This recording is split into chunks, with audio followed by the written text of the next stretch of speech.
할렐루야. 오늘도 말씀을 통해 주시는 은혜와 축복이 여러분 가운데 가득하시길 주님의 이름으로 축원합니다.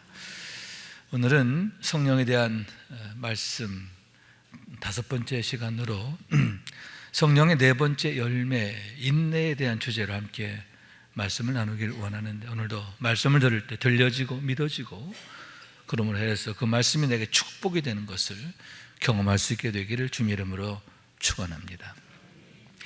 여러분, 성경에 보면 수많은 믿음의 위인들에 대한 기록이 되어 있는데 그 모든 사람에게는 중요한 공통점들이 있음을 보게 되는 거예요. 첫째로 고난이 많았다는 거죠.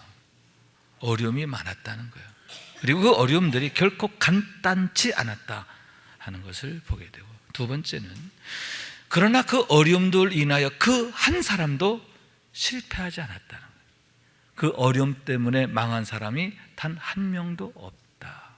세 번째, 그런 과정 속에서 하나님이 그 어려움을 견뎌내고 이겨내게 하시는 과정 속에서 수많은 기이함과 공교로움이 있다라고 하는 거죠. 네 번째는 그런 기이함과 공교로움이 결국에는 그들에게 축복이 되어주는데, 그런 어려움을 이겨내는 과정 하나하나가 그들을 더욱 아름답고 위대한 믿음과 축복의 사람으로 세우는 데 있어서 영적 자산이 되었음을, 축복의 자산이 되었음을 보게 된다라고 하는 말씀인 거예요. 예를 들면 여러분, 모세의 경우 이렇게 얘기할 수 있죠. 그럼 태어나면서부터 살해될 위협에 죽을 수밖에 없는 운명에 놓이게 되는 거예요. 당시에 애굽 왕 바로가 히브리인 중에서 사내 아이가 태어나면 모두 나일강에 던지라, 엄히 명했기 때문이죠. 피할 방법이 없는 거예요. 그러나 그의 어머니의 믿음과 용기로, 그의 부모의 믿음과 용기로 인하여 석 달간은 목숨을 부지하게 되지만 더 이상 숨길 수 없게 되자 부득이 갈대 상자를 만들고 그 안에 아기를 태워 나일강에 띄우게 되는 거죠. 그런데 여러분, 참으로 공교롭고 기이한 게 마침 그때 바로의 딸 공주가 그곳에 목욕하러 왔다가, 여러분, 왜 하필 그때였고 하필 그 장소였을까요? 그러므로 해서 그 갈대 상자를 보게 되고 시녀에게 명하여 가져오게 하고 열어보았더니 히브리인 사내아이인 거예요. 여러분, 그렇게 되면 어떻게 됩니까? 그냥 버리면 되는 거예요. 왜냐하면 바로의 명에 의해서 히브리인 사내아이는 나일강에 던지라 했단 말이에요. 그게 버리면 돼요. 그런데 참 기이하고 공교로운 게 그때 마침 그 아기를 보는 순간 그 공주의 마음에 측은히 여기는 마음이 생겨요. 측은히 여기는 그 마음으로 인해서 그 아기를 거두게 되는데, 그 아들을 거두어서 아들처럼 키우게 되고, 그러므로 해서 그가 모세란 이름과 함께 바로의 궁에서 공주의 아들처럼 성장하게 되는데, 장차 하나님의 구원의 역사에 쓰임받기 위해서 그처럼 최고의 조건으로 키워지는 은혜가 있게 됨을 보게 된다 하는 얘기죠. 그러면 여러분, 다시 말씀드리지만 왜 하필 그 타이밍에 공주가 그곳에 오게 되었고, 또 그때 마침 측은히 여기는 마음이 일어나게 되었고 하는가 하는 얘기인데, 여러분, 그것은 모세의 경우 하나님이 붙드시는 사람이었기 때문임을 믿으시기 바랍니다. 모세가 누구냐? 하나님의 계획 안에, 하나님의 사랑 안에 있는 자예요. 그러므로 해서 하나님이 그를 붙들어 주심으로 그때뿐만 아니라 그의 일평생이 하나님의 도우심으로, 하나님의 인도하심과 지켜주심과 축복하심으로 위대하게 되었음을 보게 된다라고 하는 말씀인 거예요. 대표적으로 23절, 그래서 23절, 24절 이렇게 말씀하고 있는데, 여호와께서 사람의 걸음을 정하시고 그의 길을 기뻐하시나니 그는 넘어지나 아주 엎드러지지 아니하면 여호와께서 그의 손으로 붙드심이라. 여러분, 하나님의 사람의 경우 때때로 엎드러집니다, 넘어집니다. 그러나 실패하지는 않는다. 넘어져도 다시 일어난다는 거예요. 하나님 일으켜 주시기 때문인 줄로 믿습니다. 하나님께서 온갖 기함과 공교로움으로 그들을 지켜주시고 축복하시기 때문임을 믿으시기 바랍니다. 그래서 믿음의 사람의 또 한 명의 영웅 다윗의 경우에도 마찬가지였다, 이렇게 말씀드릴 수 있는데, 어떻게 어린 소년이었음에도 그가 그 장대한 골리앗을 거꾸로 때리게 되고, 후에 사울 왕으로부터 미움을 받아 시기를 받아 이루 말할 수 없는 살해 위협을 당하게 되는데, 어쩌면 하나같이 피하게 되고 면하게 되고, 그리고 그런 과정들이 쌓여서 그가 그처럼 위대하고 존귀하게 되었는가? 어떻게 그의 삶에 하나님의 기이하심과 공교로움이 가득하게 되었는가? 그 비결이 거기 있음을 보게 된다 하는 얘기인 거예요. 그 중에 하나가 여러분, 다윗이 마온 광야에 숨어 있을 때의 얘기인데, 그가 그곳에 있다는 사실을 알고 사울 왕이 군대를 거느리고 그곳으로 쫓아가게 되는 거예요. 에워쌌어요.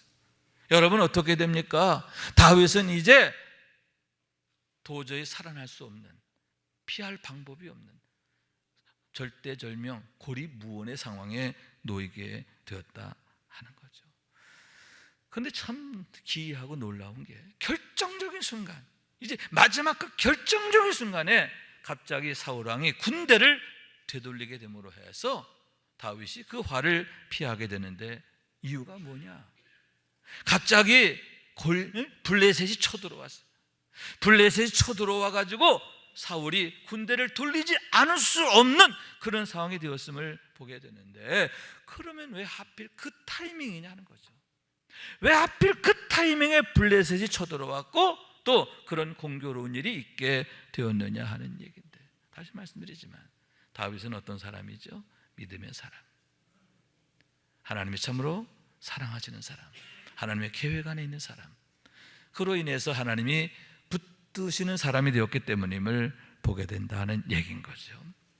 그런 의미에서 여러분, 우리가 하나님의 붙드심 안에 산다는 게 얼마나 큰 축복인가 하는데, 그런 축복이 있어야 할 줄로 믿습니다. 붙들어 주셔서 지켜주시고 또 기이함과 공교로움으로 축복하시기를 원합니다. 우리의 모든 삶이 하나님의 축복의 타이밍이 되기를 원합니다.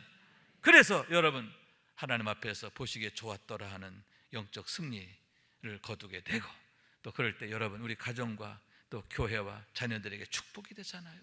이 시대에 축복이 되는 줄로 믿습니다. 하나님 앞에 축복으로 세워지는 우리 모두가 될 수 있기를 주님의 이름으로 축원합니다. 그러면 여러분, 어떻게 해서 다윗이 그처럼 하나님 앞에서 붙드는 사람이 되었을까? 도대체 그의 믿음이 어떤 믿음이었을까 하는 얘기인데, 옹골지고도 한결같은 믿음이었다. 그의 믿음은 그냥 보통 믿음이 아니라 참으로 옹골져, 아주 단단해, 그러면서도 변함이 없는 그런 믿음이 되었을 때에 하나님의 은혜와 축복도, 하나님의 붙드시는 은혜도 한결같았고 날로 더하게 되었음을 보게 된다 하는 얘기인 거예요. 그런 면에서 그의 믿음을 보여주는, 다윗의 믿음을 보여주는 말씀이 시편 23편이다 이렇게 얘기할 수 있는데, 우선 1절에 보면 여호와는 나의 목자이시니 이렇게 고백하고 있는 거예요. 여러분, 다윗의 믿음은 무엇입니까? 하나님이 나의 목자이심을 고백하는 그런 믿음이었고 삶이었다 하는 얘기인데, 항상 하나님을 내 앞에 모시는 삶이었다. 아멘. 여러분, 하나님이 나의 목자시라는 건 뭐냐? 하나님을 항상 내 앞에 모신다 하는 의미인데, 하나님 앞에서 난 한 마리 어린 양에 불과해. 그렇기 때문에 여러분, 항상 하나님만이 나의 전부이심을 고백하는 삶이 되었고, 그럴 때 하나님이 그의 전부가 되어주심으로 그의 삶이 그처럼 아름답고 위대하고 빛나게 되었다, 그러한 말씀인 거예요. 여러분, 이렇게 우리도 항상 하나님을 내 앞에 모시는 삶이 되길 원해요.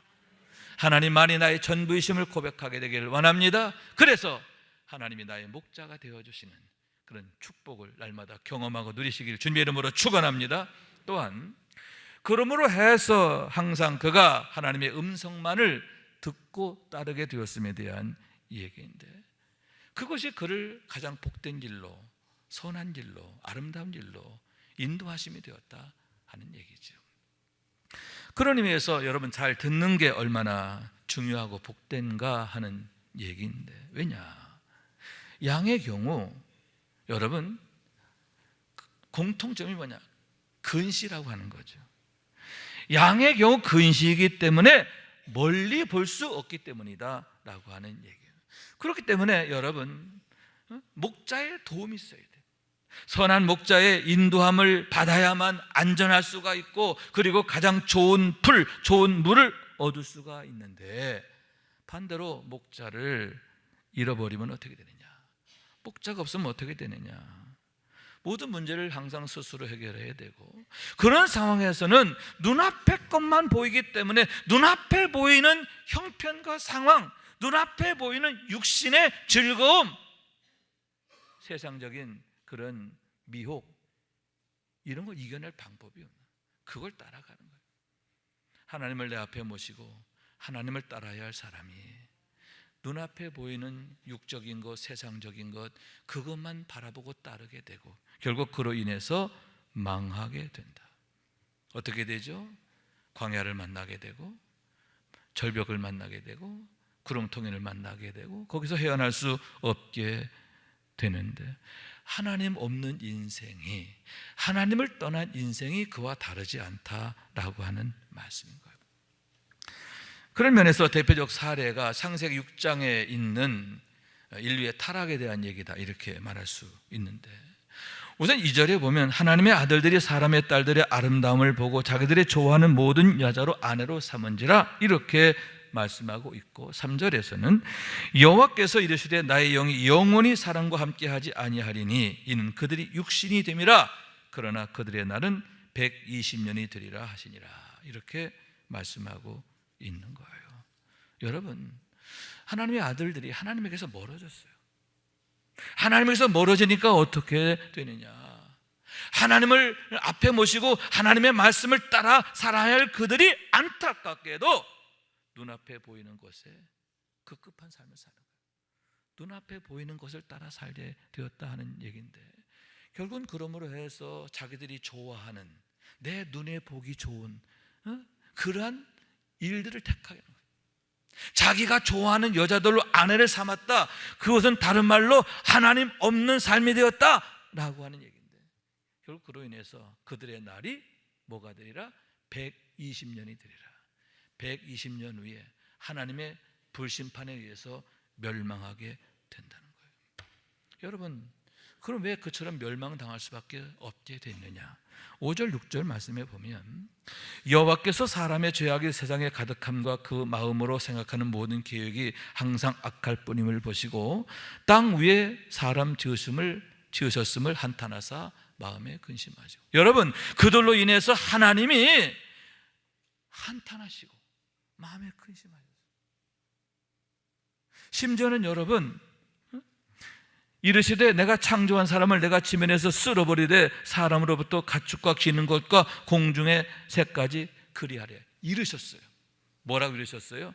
내가 너희의 악함으로 인하여 너희를 심판하리라, 멸하리라, 이르셨어요. 하나님이 한탄하시고 근심하셨을 뿐만 아니라 한 발 더 나아가서 그들에게 직접 이르셨단 말이에요. 그리고는 직접 보여주셨는데 그게 뭐냐? 방주를 짓게 하신 거예요. 방주를 짓게 하심으로써 장차 임할 하나님의 심판을 그들로 하여금 보게 하셨는데, 문제가 뭐냐? 들어도 듣지 못하는 거예요. 보아도 보지 못하는 거예요. 하나님이 이르셨어도 안 들려. 하나님 방주를 통해 장차 그들에게 내리실 심판 보여주셔도 안 믿어. 깨달아지지가 않아. 여전히 죄 가운데 행하게 되었고 결국 하나님의 심판에서 단 한 명도 피하지 못하게 되었음을 보게 된다 하는 얘기인 거예요. 하나님과의 멀어짐이 얼마나 끔찍한 결과를 초래하는가. 하나님 없는 인생이 얼마나 이렇게 추악하고 불행하게 되는가, 그것을 아주 생생히 보여주는 그런 말씀이 아닌가 하는 얘기인 거예요. 그래서 여러분, 시편 37편 1절과 2절의 말씀인데, 악을 행하는 자들 때문에 불평하지 말며 불의를 행하는 자들을 시기하지 말지니라. 그들은 풀과 같이 속히 배임을 당할 것이며 푸른 채소같이 쇠잔할 것임이라. 악한 사람이 잘 된다고 시기 할 필요 없고 마음 끓일 필요 없다. 왜냐? 그들은 속히 베어진다는 거예요. 잠깐이라는 거예요. 그들의 영광, 그들의 형통 잠깐이라는 거예요. 그리고 오히려 그로 인하여 그들이 멸망할 것이기 때문에 그들을 시기하지 마라. 그들로 인해서 질투하지 마라. 반면에 뭐 하느냐? 오직 선을 행하는 데 힘을 써야 하는데 여호와를 의뢰하고 선을 행하라. 땅에 머무는 동안 그의 성실을 먹을거리로 삼을지어다. 또 여호와를 기뻐하라. 그가 내 마음의 소원을 이루어 주시리라. 우리가 해야 할 일은 뭐냐? 여러분, 더욱 여호와를 의뢰하고 선을 행하고, 아멘. 더욱 올곧은 믿음, 옹골찬 믿음, 그런 믿음 갖기 위해서 힘쓰라. 그래서 여호와를 기뻐하는 자가 되라. 그리하면 하나님이 내 모든 소원을 이루어 주시리라. 너로 하여금 최고의 형통이 되게 하시겠다. 하나님께서 너의 형통을 책임져 주시겠다, 이렇게 말씀하고 있음을 보게 되는데, 여러분, 모든 믿음의 사람들에게서 항상 그러한 결과들을 우리가 보게 된다라고 하는 말씀인 거예요. 왜냐하면 여러분, 23절 24절 말씀이죠. 여호와께서 사람의 걸음을 정하시고 그의 길을 기뻐하시나니 그는 넘어지나 아주 엎드러지지 아니함은 여호와께서 그의 손으로 뭐한다? 붙드심이라. 여러분, 하나님이 붙드시기 때문임을 믿으시기 바랍니다. 하나님 붙들어 주시고, 그래서 넘어지지 않게 하시고, 아멘. 넘어질 뻔하지만 넘어지지 않는 거예요. 실패할 듯하지만 실패하지 않는 거예요. 그러므로 어떻게 해요? 오히려 그런 어려움과 또 역경과 또 시련들이 축복이 되는, 화가 변하여 복이 되게 하시는 하나님의 은혜들을 경험하게 된다라고 하는 말씀인 거예요. 여러분, 이렇게 하나님 붙드시는 삶이 되어야 하는데, 이런 붙드신 삶이 되기 위해서 다윗 같은 믿음 가져야 할 줄로 믿습니다.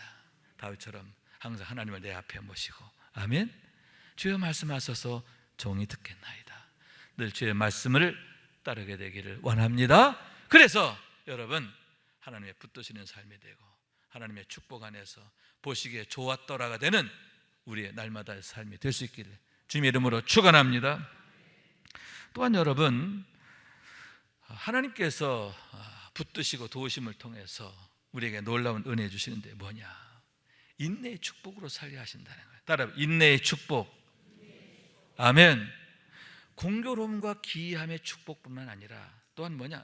인내하게 하시는, 인내의 축복으로 살게 하시는데, 여러분, with us, 하나님께서 우리 앞에 계시고 우리의 우편에 계시면서 우리의 선한 목자가 되어주시고 늘 우리를 붙들어 주시는 그런 축복으로 살게 하심과 아울러 한 발 더 나아가 임마누엘, 아멘, 하나님이 이젠 우리 안에 성령으로 인 어스 내주하시면서 우리로 하여금 능력으로 살게 하신다, 그런 말씀인 거예요.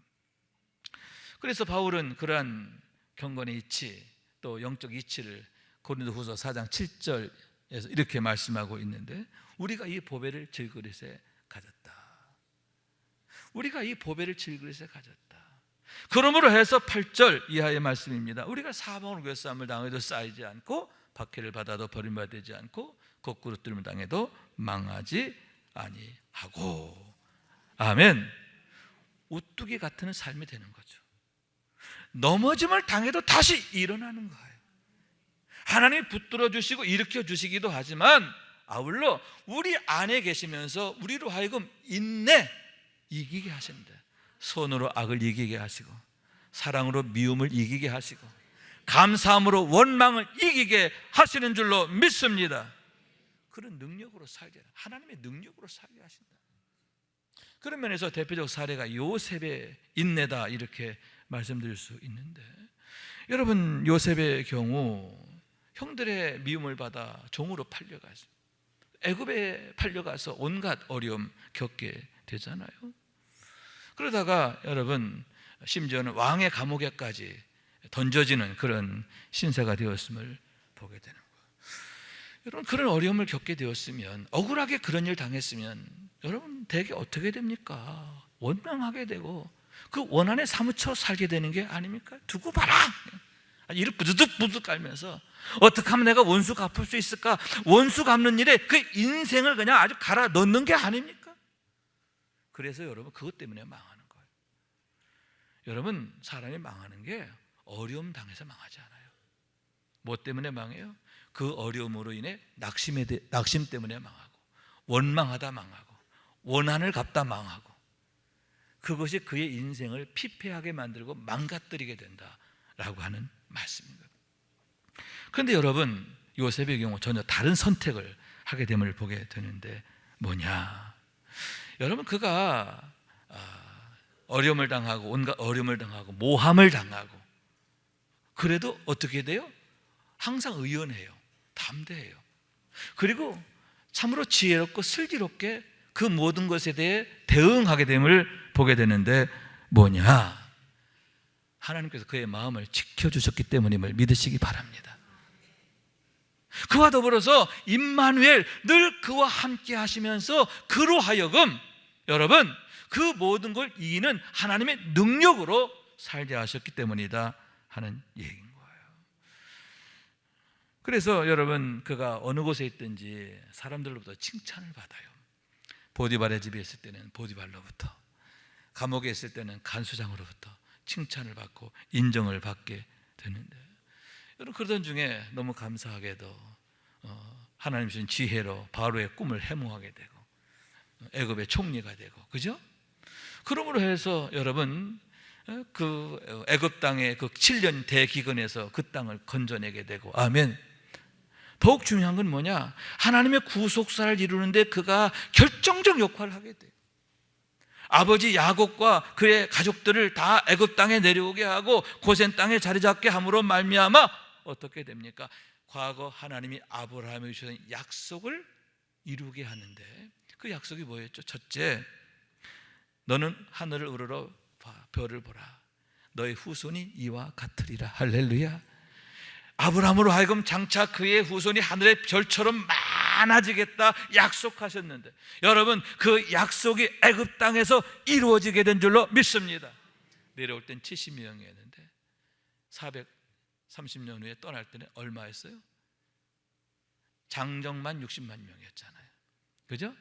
그래서 더 한 200만, 어마어마한 정말 창대함을 이루게 되는데 하나님의 언약을 이루게 되는. 또한 여러분 무엇입니까? 너는 반드시 알라. 내 자손이 이방에서 객이 되어 그들을 섬기겠고 그들을 400년 동안 내 자손을 괴롭히리니 그들이 섬기는 나라를 내가 징벌할지며 그 후에 내 자손이 큰 재물을 이끌고 나오리라. 참 하나님의 이 언약의 말씀은 1.1획도 어긋남이 없어요. 400년 동안 너희가 고통을 당하리라. 너희를 괴롭히리라. 400년 동안 종살이 하는 거예요.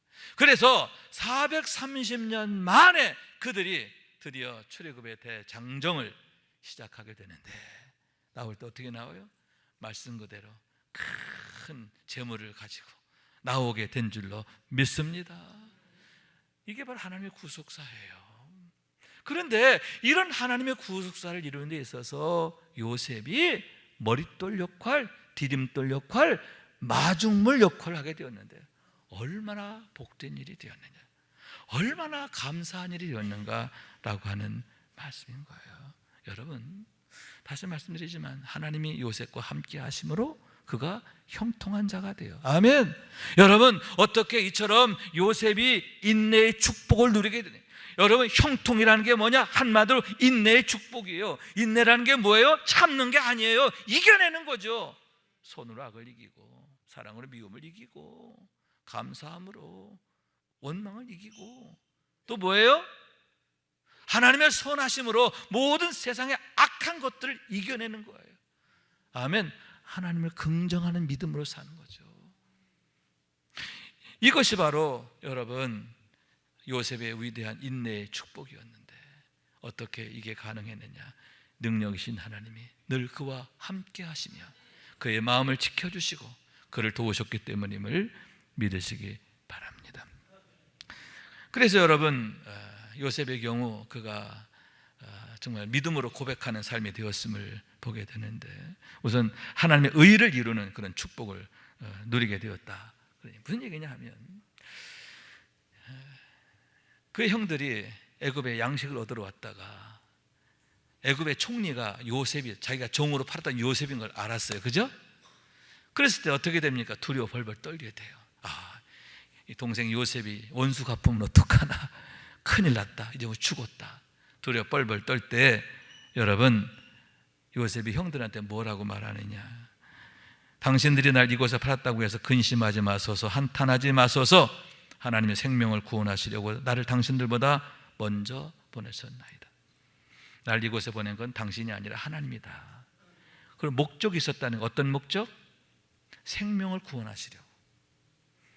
애굽의 생명뿐만 아니라 당신들의 생명, 형들의 생명을 구하라고 하나님이 나를 이곳에 보내셨습니다. 무슨 얘기입니까? 여러분, 요셉은요, 인간적인 눈, 세상적인 눈, 그런 눈으로 자기 삶을 해석하지 않아요. 자기가 겪어온 일들을 그가 판단하지 않아요. 무엇입니까? 하나님의 계획, 하나님의 목적, 하나님의 방법. 아멘. 무엇보다도 하나님의 마음.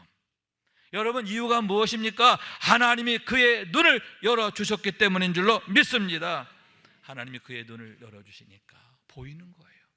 하나님의 계획이 보이고, 하나님의 목적이 보이고, 무엇보다 하나님의 마음이 보이고, 그러므로 해서 그런 영적 관점을 가지고 자기 삶을 재해석하게 될 때, 여러분, 그와 같이 인내하게 되었음을 믿으시기 바랍니다. 선으로 악을 이기잖아요. 사랑으로 미움을 이기잖아요. 여러분, 하나님을 긍정하잖아요. 아멘. 여러분, 이런 믿음과 축복으로 승리하게 되기를 원합니다. 아멘. 우리도 이런 눈을 가져야 돼요. 육신 눈, 감정의 눈, 그 육의 눈을 갖고 살지 말고 영의 눈을 가져야 돼요. 아멘. 그래서 하나님의 마음으로, 하나님의 방법으로, 하나님의 목적으로 내 삶을 늘 바라볼 수 있고 해석할 수 있고, 그래서 그 안에서 여러분 또 우리가 기도의 제목을 세울 수 있게 되기를 주님의 이름으로 축원합니다. 또한 여러분, 하나님을 기대하게 되었음에 대한 얘기인데, 장차 나를 통해서 나타내실 하나님의 영광, 하나님의 선하심, 그걸 기대하고 설레는 그런 믿음으로 살게 되었다 하는 얘기인 거죠. 그러면서 첫째, 지금 내가 어려움을 당해. 그러나 이건 잠시라는 거예요. 그죠? 잠시. 두 번째, 뭐예요? 지금 내가 당하는 어려움이 화가 되는 게 아니라 축복이 된다는 거예요. 할렐루야. 잠시일 뿐만 아니라 이 잠시가 축복이 된다는 거예요. 잠시. 할렐루야. 그러면서 이 세 번째는 뭐냐? 하나님 나를 사랑하신다는 거예요. 내가 하나님의 사랑 안에 있다는 거죠. 그러므로 해서 하나님을 기대하게 되고, 하나님이 나를 통해 일하실 것들을 늘 우리가 설레임으로, 믿음으로 기도하며 기다리게 됨에 대한 얘기인데, 여러분, 이런 믿음으로 승리하게 되기를 원해요. 모든 믿음의 선진들이 다 그런 믿음으로 살았고요. 그랬을 때 여러분, 그들의 삶이 하나같이 위대하게 되잖아요. 아름답잖아요. 빛나잖아요. 우리도 역시 여러분 그렇게 믿음으로 하나님을 기대하는 삶이 될 수 있기를 주님의 이름으로 축원합니다. 결론입니다. 27절 말씀 봅니다. 악에서 떠나 선을 행하라. 그리하면 영원히 살리리. 악에서 떠나 선을 행하라. 아멘. 우선 악에서 떠나라 이렇게 말씀하고 있고요. 사도 바울의 경우는 악한 것은 모양이라도 버리라 하셨어요. 그러면서 여러분, 로마서 12장 2절 말씀인데, 너희는 이 세대를 본받지 말고 오직 마음을 새롭게 함으로 변화를 받아 하나님의 선하시고 기뻐하시고 온전한 뜻이 무엇인지 분별하도록 하라. 여러분, 새롭게 해야 한다. 따라 우리의 마음을 새롭게 하자. 새롭게 해야 되는데, 새롭게 하게 되면 변화됨이 나타나고, 또 그를 통해서 하나님의 은혜의 역사가 나를 통해 열려지게 된다, 그런 얘기거든요. 그렇기 때문에 여러분, 우리가 말씀과 기도에 힘써야 되는 거예요. 왜냐하면 말씀과 기도로 인하여 우리가 거룩하게 되고 새로워지기 때문임을 믿으시기 바랍니다. 날마다 말씀과 기도로 늘 우리 영이 새로워지고 우리의 마음이 새로워지고 우리의 삶이 새로워지는 은혜가 있으시기를 축원합니다. 또한 두 번째는 뭐냐? 너희를 권하노니 너희 몸을 하나님이 기뻐하시는 산 제사로 드리라. 이는 너희가 드릴 영적 예배니라. 너희 몸을 산 제사로 드리라. 그럼 여기서 왜 하필 너희 몸이라고 했을까? 이것은요, 순종과 충성을 말하는 거예요. 너희가 더욱 하나님 앞에 순종하고 하나님께 충성하라. 그것이 바로 우리의 몸을 하나님 앞에 산 제사로 드리는 것이다 라고 하는 말씀인 거예요. 그럴 때 여러분, 우리가 금그릇처럼 귀하고 또 복되게 쓰여지게 되는데, 그것이 얼마나 감사한 일인가, 복된 일인가 하는 얘기인 거예요. 우리가 하나님 앞에 어떻게 드려지느냐, 그만큼 우리의 쓰임이 달라지기 때문인데, 여러분, 드려진 만큼 우리가 아름답고 또 복될 것이기 때문이다 라고 하는 말씀인 거예요. 그렇기 때문에 여러분, 또 하나님 앞에 우리 삶을 드리는 삶이 되기를 원하는데, 그건 뭐냐? 여호와는 나의 목자이심을 고백하는 삶이 되고, 아멘. 주의 말씀에 아멘, 순종하는 삶이 되고, 아멘. 아울러서 뭐예요? 악에서 떠나는 삶이 되고, 또 하나님 앞에 선을 행하는 그런 삶이 되는 것인 줄로 믿습니다. 하나님이 기뻐하시는 게 무엇인가 늘 생각하면서, 늘 하나님 앞에 자신을 드리기를 힘쓸 때 하나님께서 우리의 삶을 붙들어 주시고 지켜주시고 임마누엘 하심으로 여러분, 인내의 능력으로 살게 하신 줄로 믿습니다. 날마다 성령 안에서 인내 열매 가득한 축복이 늘 우리에게 가득하시길 주님의 이름으로 축원합니다. 축원합니다. 우리 말씀 생각하면서 기도하는 마음으로 찬양합니다. 우물가의 여인처럼 난 구했네. 우물가의 여인처럼 난 구했네. 헛된 것들을 그때 주님 하신 말씀, 내 세매와 생수를 마셔라. 오 주님 채우소서. 나의 잔을 높이 듭니다. 하늘 양식 내게 채워주소서. 넘치도록 채워주소서. 많고 많은 사람들이 찾았었네. 헛되고 헛된 것들을 주 안에 감추인 법에 세상 것과 난 비할 수 없네. 오 주님 채우소서. 나의 잔을 높이 듭니다. 하늘 양식 내게 채워주소서.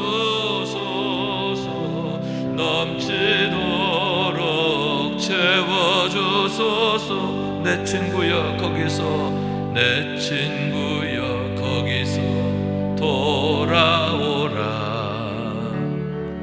내 주의 넓은 품으로 우리 주님 너를 반겨 그 넓은 품에 안아주시리. 오 주님 채우소서. 나의 잔을 높이 듭니다. 하늘 양식 내게 채워주소서. 넘치도록 채워주소서.